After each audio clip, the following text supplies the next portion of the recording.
मेरी मामी विधवा थी और मैं अपनी मामी के साथ रहता था, क्योंकि वह अकेली रहती थी।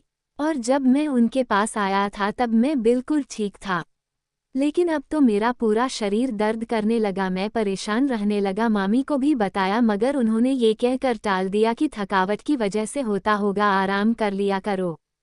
फिर मैंने अपने घर वालों को बताया तो वह लोग मुझे एक डॉक्टर के पास लेकर गए। डॉक्टर ने मेरा चेकअप किया तो डॉक्टर के मुंह से चीख निकल गई, क्योंकि मेरी मामी रोजाना मेरे साथ। मेरा नाम अनुराग है और मेरी उम्र 19 साल है। मैं एक अच्छे घर में पैदा हुआ था। हम 5 भाई बहन थे। मेरे पापा किराने का दुकान चलाते थे, जिससे थोड़ी बहुत कमाई होती थी। मेरी मम्मी, एक बहन और एक भाई थे। मेरे मामा बहुत बड़े बिजनेसमैन थे और उनका एक ही बेटा था। हम बहन भाई भी ज्यादा थे, लेकिन फिर भी मेरे पापा ने हमें बहुत अच्छे से खिलाया और पढ़ाया।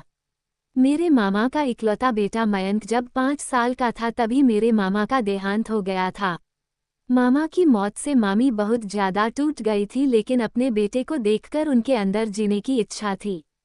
मामी ने अपने बेटे को बहुत बार प्यार से पाला था। पिता की कमी तो औलाद को रहती है, मगर मामी ने खूब कोशिश की थी कि मेरे मामा की कमी को मयंक ज्यादा महसूस ना करें। मयंक किसी भी चीज की मांग करता तो मामी उसे तुरंत पूरा करती। मगर हमारी जिंदगी अलग थी। हमारा रहन सहन अच्छा था, लेकिन पढ़ाई के खर्च और घर के फालतू खर्च की वजह से पापा का बहुत ज्यादा पैसा उन खर्चों में ही निकल जाता। मेरी माँ कुछ पैसे बचाकर रखती थी ताकि बहनों की शादी के समय उन्हें दूसरे से मांगने की जरूरत ना पड़े, इसलिए हम भाई बहन अपनी इच्छाओं को दबाकर रखते थे। मगर हमारे भाई मयंक की बात अलग थी। मामी और मेरी माँ बहुत अच्छी दोस्त थी और इसमें सबसे ज्यादा हाथ मेरी माँ की मिलनसार और हमदर्द का था, वरना मामी अपने आप में ही रहने वालों में से थीं। उनका सारा ध्यान वह अपने बेटे के ऊपर ही देती थीं। उन्हें किसी से कोई मतलब ही नहीं था। जब हमारे मामा जिंदा थे और हम मामा के यहाँ जाते थे तो हम साथ में बैठकर बहुत सारी बातें किया करते थे और खूब एंजॉय करते थे। मगर मामा की मौत के बाद मामी अपने बेटे मयंक को लेकर दूसरे शहर में रहने लगी, लेकिन हमारे और मयंक के बीच का जो प्यार का रिश्ता था उसमें कोई फर्क नहीं हुआ। हम कभी कभी मामी के घर चले जाया करते थे और मयंक भी हमारे घर आया करता था। वह बहुत ही अच्छा और सीधा लड़का था। उसने अपने पापा के गुजरने के बाद मेरे पापा को ही अपना आपा समझ लिया था और अपनी हर समस्या मेरे पापा से कहता और उन्हें अपना हर दुख बताता था। मेरी माँ को भी वह माँ का स्थान देता था और हम बहन भाइयों से भी उसकी बहुत बनती थी। आफत तो हम पर तब टूट पड़ी जब एक दिन मेरे भाई मयंक के करने की खबर मिली। हम सबको बहुत बड़ा झटका लगा और हम सब लोग दंग रह गए थे, क्योंकि कल रात को ही वह हम सब से मिलकर गया था और उस समय वह बिल्कुल ठीक था। फिर अचानक से सुबह उसे क्या हो गया, हम भी अपने भाई की मौत पर हैरान रह गए और रोते हुए मामी के घर पहुंच गए। हमारे सामने ही भाई अपना निर्जीव शरीर लिए हुए गहरी नींद में सो रहा था और वह हमारे लिए इतना दर्दनाक था कि हमारा दिल फटने लगा था। ऐसा पहली बार हुआ जब हम वहां पहुंचे और हमारा भाई दरवाजे पर हमें लेने नहीं आया। मामी की जोरदार चीखें पूरे मोहल्ले में गूंज रही थी। सबकी आंखों में आंसू बह रहे थे। भाई तो मेरी मामी के जीने की इकलौती वजह थी। हम सब भी रोते हुए मामी पास पहुंचे और अपने भाई की मौत के पीछे का कारण जानने लगे। तब मामी ने रोते हुए कहा कि कल रात को तो अच्छा खासा था और फिर बोला कि आज तबीयत कुछ ठीक नहीं है, मैं थोड़ा आराम करना चाहता हूँ। तभी मामी ने बताया कि फिर मैंने उसे आराम करने के लिए उसके रूम में भेज दिया, मगर सुबह जब उसे जगाने के लिए कमरे में पहुंची तो उसका शरीर बेजान पड़ा हुआ था। उसकी अचानक मौत में सबको हिला कर रख दिया। मामी के लिए यह बहुत बड़ा सदमा था। वह तो लगभग पागल हो गई थी और चीख चीख कर अपने बेटे को पुकार रही थी। जब मयंक के शरीर को क्रियाकर्म के लिए ले जाने लगे तो मामी बेहोश होकर गिर पड़ी। मेरी माँ मामी को संभाल रही थी। आस पड़ोस के लोग मामी के लिए अफसोस कर रहे थे कि इतनी दौलत और जायदाद अब मामी किसके हवाले करेगी, क्योंकि मयंक इनका इकलौता बेटा था और वह भी उसे छोड़कर चला गया। लोगों की इस तरह बातों पर मेरी माँ को भी बहुत अफसोस हुआ। जिसका जवान बेटा छोड़कर चला जाए उसे भला अब दौलत का क्या करना। सबसे कीमती चीज तो औलाद होती है। जब वह नहीं रही तो संपत्ति किस काम की। एक माँ के लिए तो उसकी पूरी दुनिया उसकी औलाद ही होती है और वह दुनिया मामी की लूट चुकी थी। मामी को बहुत देर बाद बड़ी ही मुश्किलों से होश में लाया गया था, मगर जैसे ही मामी को होश आया उन्होंने अपने बेटे को नहीं देखा तो वो उल्टी सीधी बातें करने लगी। कहने लगी, मेरा बेटा जिंदा है, अपने कमरे में सो रहा है, जल्दी से उसे उठाकर लाओ, मैं अभी उसके लिए नाश्ता बनाती हूँ। हम सब जानते थे कि उनके जवान बेटे की मौत की वजह से वह ऐसी हुई है, इसलिए सबकी आंखों से बहने लगे थे। मेरी माँ ने ये सब देखा, वह परेशान हो गई क्योंकि हम सारी जिंदगी मामी के पास नहीं रह सकते और अब मामी अपने बड़े से घर में अकेली कैसे रहती। माँ ने मामी को अपने साथ चलने के लिए कहा, अगर वह नहीं मानी उन्होंने कहा कि मैं इसी घर में रहना चाहती हूँ क्योंकि कभी भी मेरा बेटा यहाँ आ सकता है। मामी की ऐसी बातें सुनकर उन्हें अकेला छोड़ने का बिल्कुल भी दिल नहीं कर रहा था। फिर तय हुआ कि हम में से किसी एक को मामी के पास रुक जाना चाहिए ताकि कोई उनकी देखभाल कर सके। मेरी बहनों को अकेला नहीं छोड़ा जा सकता था, इसलिए घर वालों ने मुझे ही मामी के पास छोड़ दिया और वह लोग चले गए। शुरू में तो चाची का व्यवहार वैसे ही था, वह उठते बैठते पागलों जैसी हरकतें करती, कभी भी चीखने लगती थी। मैं सामने होता तो मुझे बहुत ही बुरी तरह से घूरती, ऐसा लगता कि जैसे वह मुझे खा जाएगी। अपने बेटे की जगह मेरा होना उन्हें शायद बिल्कुल अच्छा नहीं लगता था। मैं मामी के घूरने से डर जाता था, मगर मैं खुद को समझाता था कि मामी अभी बहुत दुखी है, उन्हें किसी के सहारे की जरूरत है। अगर मैं डर कर पीछे हट गया और उन्हें अकेला छोड़कर चला गया तो मामी का फिर क्या होगा, किसके सहारे जिंदा रहेगी। यही सोचकर मैंने सब्र कर लिया, मुझे उनकी परवाह थी। मैं चाहता था कि किसी तरह से वह ठीक हो जाए, उनकी तबीयत पहले की तरह नॉर्मल हो जाए तो फिर मैं अपने घर चला जाऊंगा। इसलिए मैं मामी के बुरे रवैया को सह रहा था। मैं उन्हें हर तरह से मनाने की कोशिश करता तो धीरे धीरे मामी भी अब कुछ बदलने लगी थी। वह मुझे आंखों में चमक लिए देखती रहती, मुझे ऐसा लगता कि जैसे वह मुझे देखकर कितना खुश हो जाती है। एक दिन वह मुझे पकड़कर अपने बेटे मयंक के कमरे में ले गई और उसका सारा कीमती सामान उठाकर मुझे देने लगी। मामी के अंदर आए इतने बड़े बदलाव पर मैं चौंक गया था, मगर मैं खुश भी था कि चलो मैंने मामी को दुख के दरिया से निकाल दिया। धीरे धीरे मामी ठीक हो रही थी और जिंदगी की तरफ लौट रही थी। मेरा ये सोचना बिल्कुल सही निकला, मामी बहुत ज्यादा संभलने लगी थी। मेरे लिए वह अपने हाथों से नाश्ता बनाती थी और मुझे अपने पास बिठाकर खिलाती, ज्यादातर समय मेरे आसपास ही रहती। मैं भी मामी के बदलते व्यवहार पर बहुत खुश था कि चलो धीरे धीरे मामी अब अच्छी हो रही है। जब कभी भी अगर मैं रातों को जागता तो मामी मुझे जागती मिलती, मुझे लगता कि मामी अभी भी अपने बेटे को याद करती है और उसकी याद में रातों रात जागती रहती है। मामी मेरे कमरे में मेरे पास ही सोती थी। कुछ दिन बाद मेरी नींद बहुत ही ज्यादा गहरी होती चली गई। मैं रात में सोता तो सुबह मामी के जगाने पर ही उठता था, लेकिन मैंने इस बात पर ज्यादा ध्यान नहीं दिया क्योंकि मुझे लगता कि दिन भर की थकान की वजह से शायद रात को मैं गहरी नींद में सो जाता हूँ। लेकिन इतने लंबे नींद के बाद भी मेरी तबीयत अचानक धीरे धीरे खराब होने लगी थी। मैं थका थका सा रहने लगा और सुबह उठता तो मेरी कमर और पैरों में दर्द रहता था। मैं इसे अपनी थकान समझ लेता और अपनी हालत को नज़रअंदाज कर देता, अपनी तरफ से पूरा आराम करने की कोशिश करता, मगर उससे मुझे कोई आराम नहीं हुआ। अब तो धीरे धीरे मेरे चेहरे की चमक भी खत्म होने लगी थी, आंखों के नीचे काले घेरे पड़ने लगे थे, शरीर दिन ब दिन कमजोर होता होता जा रहा था।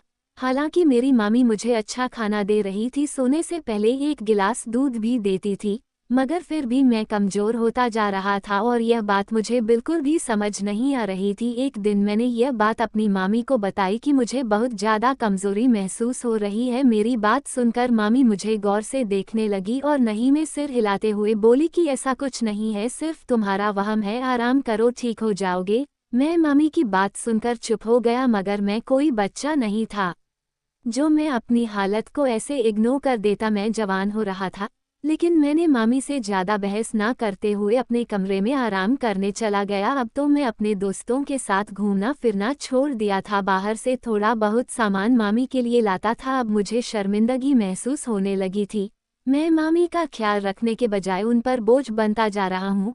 मगर मैं अब बिल्कुल ही कमज़ोर हो गया था, घर में चलना और मार्केट जाना भी मुश्किल हो रहा था। तो मेरे दोस्त मुझे कहने लगे तो कितना कमज़ोर होता जा रहा है।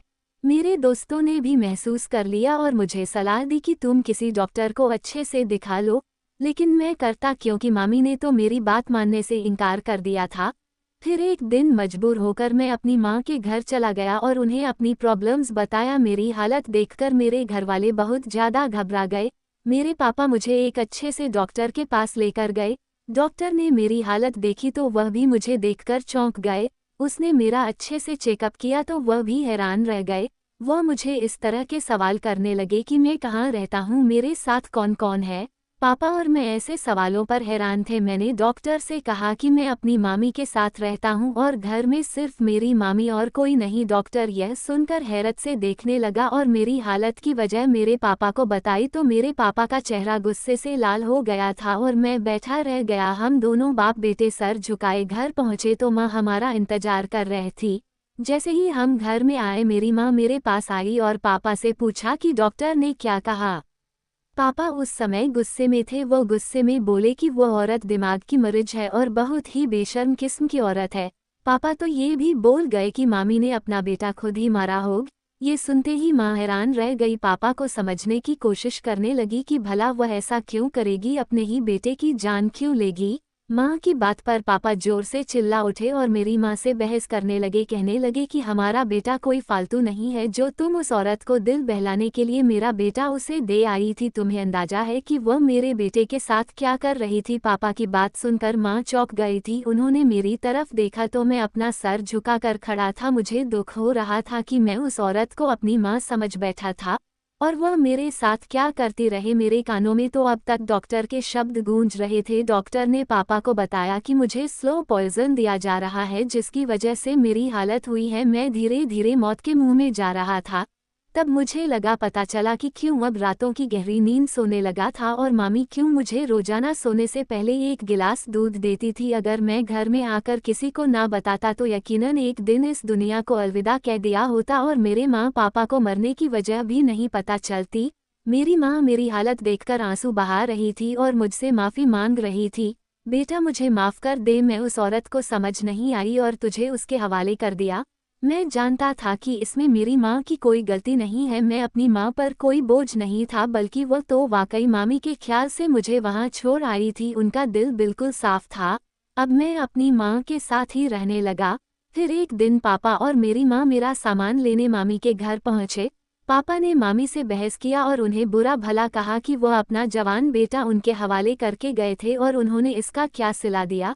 इस पर मामी ने जो बात उन्हें बताई उसे सुनकर मेरे माँ पापा की बोलती बंद हो गई। उन्हें तो कुछ समझ नहीं आ रहा था।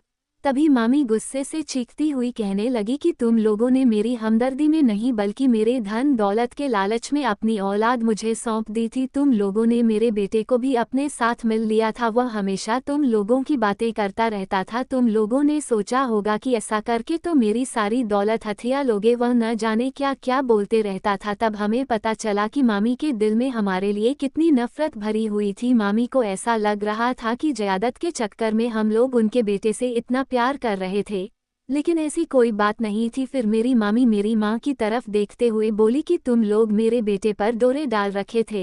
तुम लोगों ने मेरे बेटे को मुझसे छीन ली ताकि सारी जायदाद हथिया सके। उस दिन भी मेरा बेटा मेरे पास यही कहने आया कि माँ मैं कुछ दिन बुआ के यहाँ रहना चाहता हूँ। मुझे समझ आ गया था कि तुमने ही उसे बहकाया था। मैंने उसे तुरंत मना कर दिया।